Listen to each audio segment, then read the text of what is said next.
Through out the day అవేర్‌నెస్‌లో ఉండాలి అనంటే ఎలా? అంటే నేనైతే వర్క్, క్రియ అనొచ్చినప్పుడు నా సజెషన్ ఏంటంటే పనిలో ఉన్నప్పుడు పనిలో ఉండాలి. పనిలోనే ఉండాలి. పనే నీకు ధ్యానం పనిలో ఉన్నప్పుడు. ఓకే. పని లేనప్పుడు కుకింగ్ చేసేసావు ఆల్రెడీ.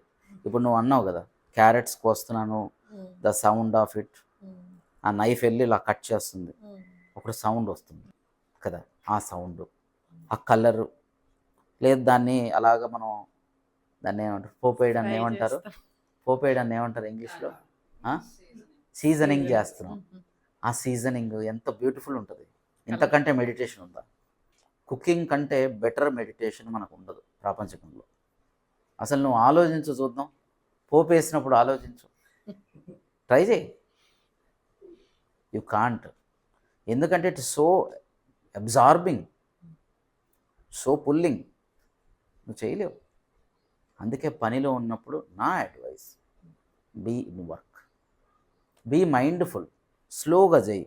కట్ చేస్తున్నావు, ప్రేమగా కట్ చేయి. దగ్గరకు చేసి మంచిగా పోపేస్తున్నావు. కలుపు అలా కలుపు.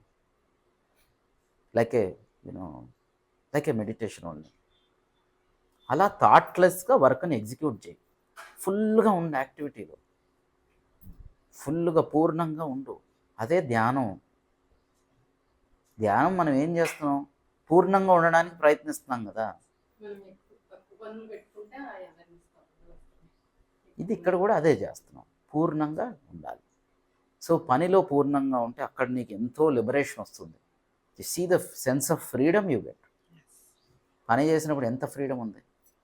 లేదు, ఖాళీ సమయం ఉంది. అప్పుడు సాధించాలి. ప్రతి దానికి ఒక టైం ఉండాలి. ప్రతి దానికి ఒక టైం ఉండాలి. లేదు నువ్వు డీప్‌గా వెళ్తున్నావు అంటే then that is okay. So don't lose your sitting meditation. లేదు నేను కుకింగ్ చేసినప్పుడు చేస్తానంటే ఇది అర్థమైందా? సో సిట్టింగ్ చేయండి. కుకింగ్ అప్పుడు కుకింగ్ చేయండి. వాకింగ్ అప్పుడు వాకింగ్. టాకింగ్ అప్పుడు టాకింగ్. లిసనింగ్ అప్పుడు లిసనింగ్.